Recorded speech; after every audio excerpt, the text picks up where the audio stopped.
Bonjour à vous les intermouettes et bienvenue dans ce nouvel épisode de Techniquement ce qu'il faut savoir de la série Religion piège à con.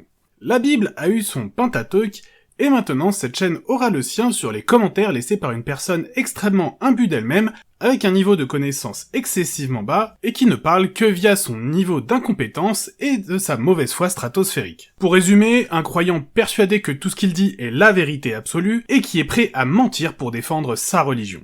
Si jamais vous n'avez pas vu les précédentes vidéos où je reviens sur les assertions saugrenues de cet individu, dont l'agressivité n'a d'égal que son incapacité totale à réfléchir correctement, je vous conseille vivement de voir ces vidéos pour comprendre en profondeur de quoi il retourne.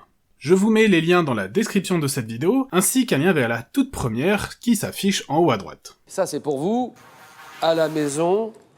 Avant de rentrer dans le vif du sujet, j'ai 3 petites choses à vous dire. La première est pour vous informer que suite au sondage effectué il y a quelques semaines, un grand nombre de personnes m'avaient dit être intéressées par une FAQ. Cependant, peu ont posé des questions parmi les personnes souhaitant la dite FAQ, et comment vous dire qu'une FAQ avec très peu de questions, ça ne va pas aller très loin. C'est pour cette raison que je vous propose de me poser vos questions directement en commentaire, en écrivant clairement FAQ dans celui-ci afin que je puisse les retrouver. Vous avez jusqu'à la fin du mois de juillet pour me poser vos questions, et la vidéo de FAQ sortira quelque part entre la fin du mois d'août et le début du mois de septembre. Deuxième point, que je voulais également aborder avec vous, et de vous prévenir que le format de la série Religion piège à con va évoluer. Ce n'est pas qu'il ne soit pas hilarant de voir les inepties dans les commentaires que je reçois, mais il me semble que vous, comme moi, soyons un peu moins enthousiastes au fil des vidéos, ou peut-être que cela est dû seulement à la consternation de voir que comme l'univers, la bêtise humaine est réellement infinie. C'est pour cette raison que je vais laisser tomber les lectures de commentaires pour un petit moment, et à la place, je vous propose de critiquer les religions,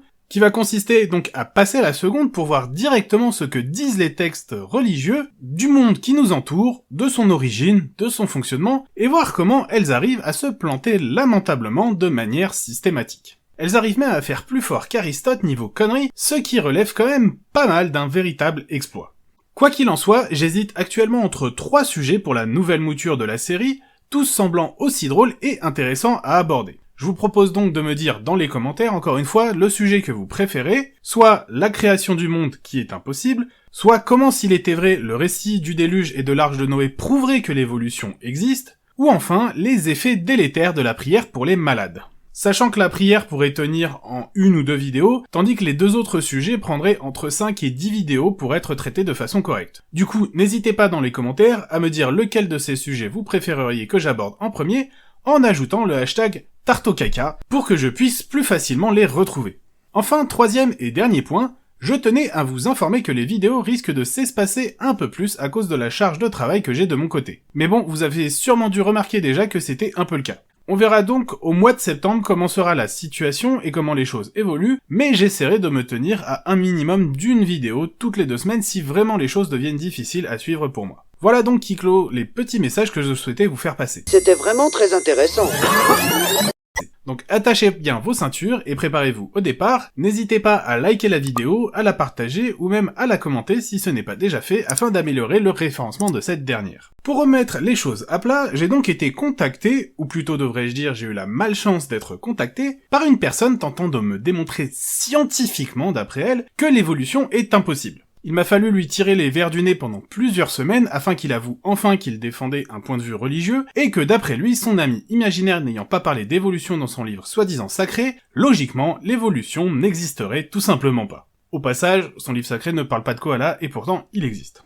Mais bon. Alors, cet idiot se dit musulman, mais il pourrait tout aussi bien être chrétien, juif, ça ne changerait strictement rien au problème. Ça ne changerait pas grand-chose déjà parce que l'islam, qui est apparu vers le 7e siècle en Arabie, a grandement pioché dans le folklore des religions monothéistes de sa région, à savoir le christianisme et le judaïsme. Le christianisme qui, au passage, a lui-même pioché directement dans le judaïsme. Pour autant, la religion juive n'est elle-même pas une religion originale, puisque les mythes qu'elle contient existaient déjà avant dans les croyances du coin, et on les retrouve pêle-mêle dans des passages pompés sans vergogne des mythes et des légendes zoroastriennes, égyptiennes, cananéennes, ou même la fameuse épopée de Gilgamesh. Tout ça pour dire que le Coran, livre que notre zélé-zélote considère comme sacré, n'est au final rien de plus qu'une vulgaire copie de copies,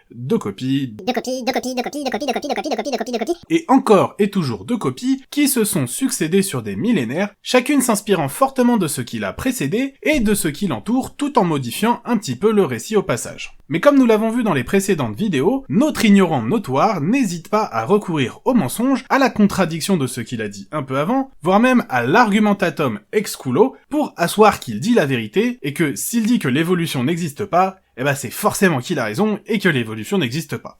Alors que bon, concrètement, pour la science s'est pliée, l'évolution existe. Pas de chance pour lui, justement, puisque la science démontre par le menu que sa croyance est au mieux totalement infondée, mais dans la grande majorité des cas, totalement fausse. Dommage également pour lui qu'il soit tombé sur moi. Déjà parce que j'adore chercher la petite bête dans les raisonnements des personnes, plus particulièrement des gros idiots, mais également parce que j'ai une base scientifique plutôt solide. Et si jamais j'ai une lacune dans un domaine, il existe un outil incroyable dont vous avez peut-être déjà entendu parler, le fameux World Wide Web, qui permet de trouver des informations. Et si vraiment c'est la galère niveau information, il reste toujours la possibilité, bien évidemment, de demander à la personne affirmant quelque chose qui me semble improbable de fournir ses sources et de voir si ces dernières semblent sérieuses ou bien sont totalement ridicules. Bon, comment vous dire que lui, niveau source, il a jamais rien fourni, hein. Mais bien entendu, quand on est incompétent dans tous les domaines scientifiques, que sa seule et unique source est un livre rempli de choses soit totalement improbables, soit d'histoires que l'on sait parfaitement être factuellement fausses, et que, en plus, par-dessus tout ça, on est incapable de raisonner correctement, il ne reste que 3 techniques.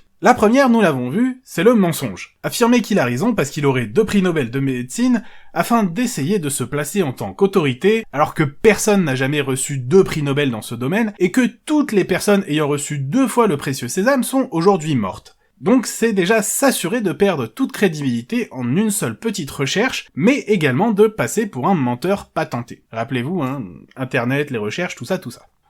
Deuxième méthode utilisée, également pour faire croire que l'on a raison, bien entendu, j'en ai déjà parlé, c'est celle des pleutres et de ceux qui ne savent pas utiliser leur cerveau, à savoir la violence, ou plus précisément ici, la menace de violence. N'étant plus en mesure de contredire mes arguments, et ne cessant de se ridiculiser chaque fois qu'il essaye d'ouvrir la bouche, il pense alors que par la menace, il pourra réussir à me faire taire.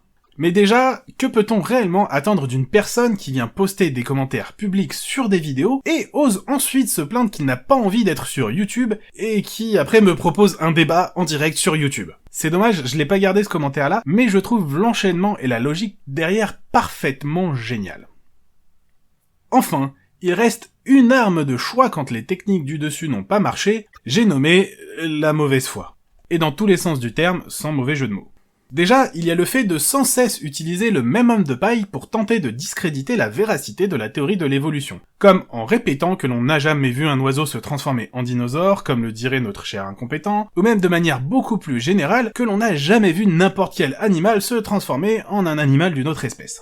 Pourtant, ce n'est pas faute de systématiquement lui expliquer que l'évolution ne se voit pas au niveau individuel, mais des populations. Aucune personne avec un niveau de compétence basique, même de niveau collège en biologie, ne dira jamais que du jour au lendemain, un poisson se transforme en lézard. Ce que l'on voit dans les faits, ce sont des modifications morphologiques progressives au sein d'une population.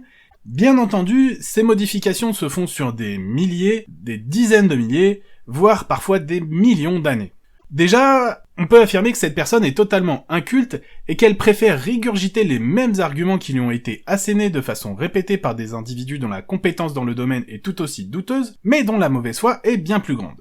Mais on peut également être sûr que le fait de répéter les mêmes arguments en boucle, alors que l'on a déjà expliqué que ces derniers étaient faux, signifie ni plus ni moins que la personne ne veut pas écouter ce qu'on lui dit, et ne veut même pas essayer de commencer à réfléchir sur ce qu'on lui dit, et aux implications plus ou moins directes de sa croyance.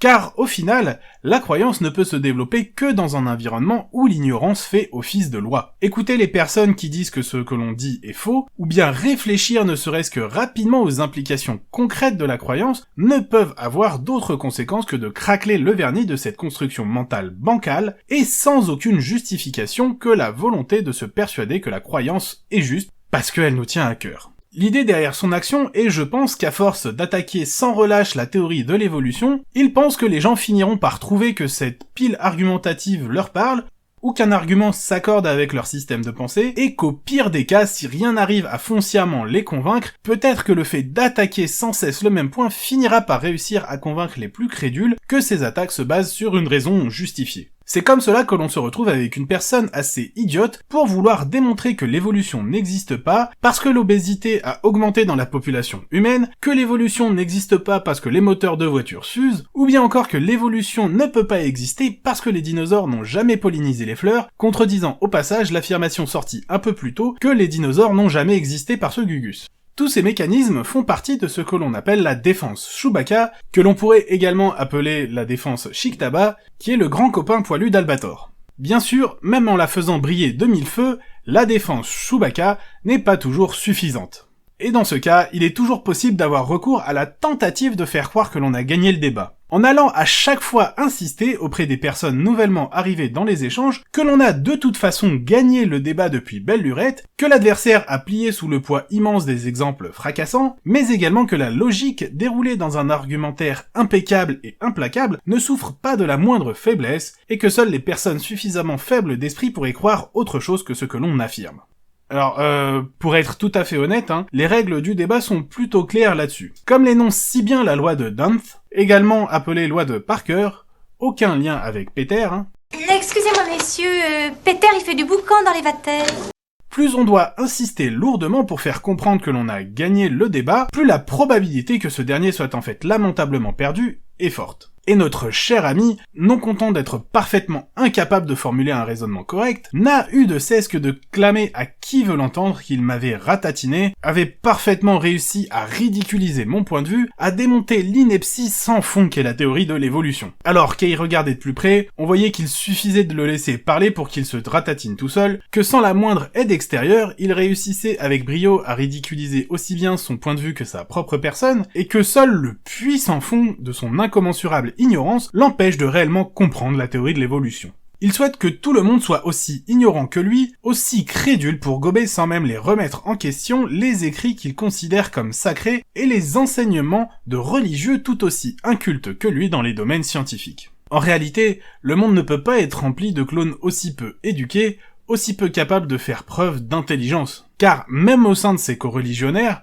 on pourra trouver une diversité qui lui glacera le sang. Il y a certes, comme lui, des musulmans persuadés que ce qu'ils croient est la vérité, voire même des musulmans encore plus intégristes que ça, idiots et violents, qui sont ceux qu'on a le plus tendance à entendre, car ce sont ceux qui passent leur temps à se plaindre en disant qu'on ne respecte pas leurs croyances, mais qui, en même temps, ne cessent de dire que les autres croyances ne méritent pas le respect. Mais il existe également des musulmans pas du tout pratiquants, qui ne mangent pas halal, ou même qui ne font pas le ramadan. Il y a aussi des musulmans qui, et je sais que ça va le choquer, sont LGBT+, et déplorent l'intolérance de leur propre religion, mais également de leurs coreligionnaires à leur égard. Et puis, il y a aussi les apostats, ces personnes qui sont nées et ont grandi dans une famille musulmane, mais qui, une fois en âge de penser de façon autonome, se sont aperçus que, comme toutes les religions, la leur n'avait pas grand-chose de bon et ont quitté leur foi. Sache, mon cher petit incompétent, menteur comme un arracheur de dents, que tu ne pourras jamais faire taire les critiques. Déjà parce que tu n'as pas la moindre once de manœuvre pour forcer qui que ce soit à se plier à tes désirs narcissiques d'ignorants patentés.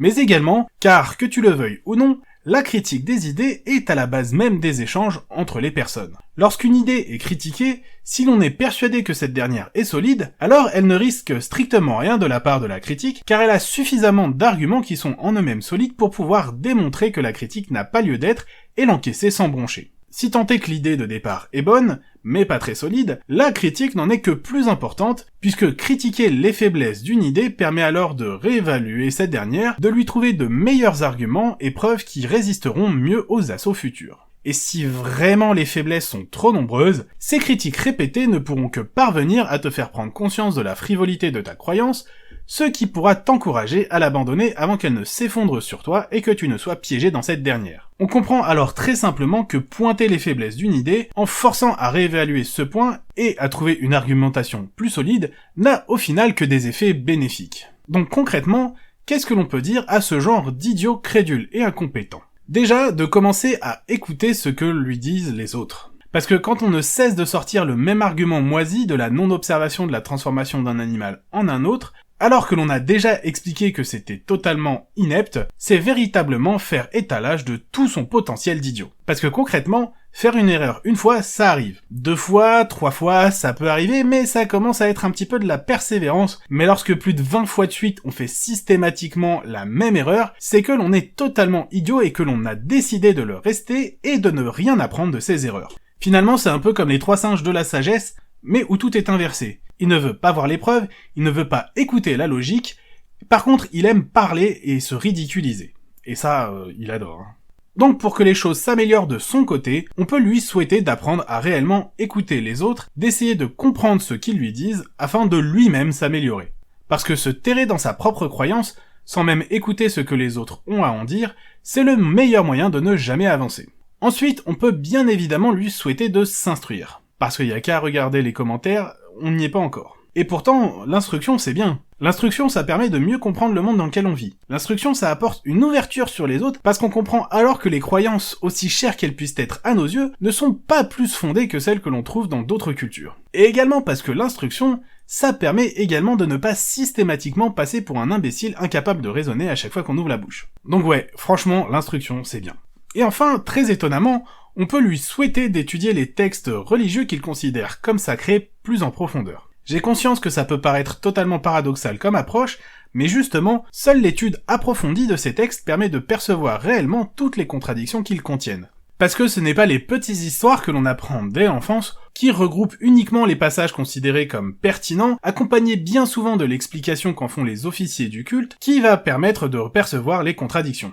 Car l'enseignement des religions se base en fait uniquement sur l'application permanente de hier, où l'inversion des valeurs est de mise. On glorifie un père prêt à sacrifier son fils unique lorsque Dieu le lui demande, mais on occulte totalement l'endoctrinement qu'il faut pour accepter de tuer son propre enfant, et on occulte également le côté de parfait psychopathe et de tortionnaire qu'implique cette demande d'un Dieu qui est supposé être bienveillant. Ou encore lorsqu'on raconte l'histoire du déluge, en omettant le fait qu'avant même de créer l'univers, si ce Dieu était réellement omniscient, il savait déjà parfaitement que l'humanité allait lui désobéir et qu'il allait finir par noyer tout le monde. Et ces points-là, étrangement, les religieux ne les abordent jamais. Donc oui, qu'il continue à étudier sa religion, et surtout qu'il l'étudie bien, et c'est seulement là, lorsqu'il aura sous les yeux toutes les contradictions de cette dernière, et toutes les affirmations qu'elle fait sur la réalité qui sont contredites à chaque fois par l'observation ou l'expérimentation, là seulement, il pourra enfin entrevoir la réalité, à savoir que sa croyance n'est au final que ça, une croyance, sans fondement, sans vérité, et il pourra réellement profiter de sa vie sans avoir la peur d'un monstre imaginaire qui regarderait en permanence par-dessus son épaule ce qu'il fait et qui jugerait chacune de ses actions pour décider s'il aura finalement droit au bonheur éternel ou à la damnation éternelle. Car si toutes les religions clament haut et fort leur capacité à vous amener à la béatitude après votre vie, une seule chose est sûre, la vie que l'on a actuellement sur Terre existe, et il faut en profiter. Tout ce qui se passe après, on sait juste que ce qu'affirment les religions est parfaitement faux. Donc autant laisser tomber et profiter du temps que l'on a sur Terre. Voilà, c'est donc la fin de cet épisode de Techniquement ce qu'il faut savoir de la série Religion Piège à con, qui clôt ce que j'avais à dire sur les milliers de commentaires idiots que m'a laissé un ignorant religieux. Et quand je parle de milliers de commentaires, je ne blague pas, il y en a vraiment plus d'1 millier. Comme je vous l'ai dit, ce format va évoluer, puisque je vais continuer à parler des croyances, mais en analysant cette fois-ci ce qu'affirment les religions, et en comparant cela aux connaissances que l'on a sur notre monde, et spoiler alerte, les points de discorde sont très nombreux, alors que les points où les visions s'accordent se comptent sur les doigts d'une amibe.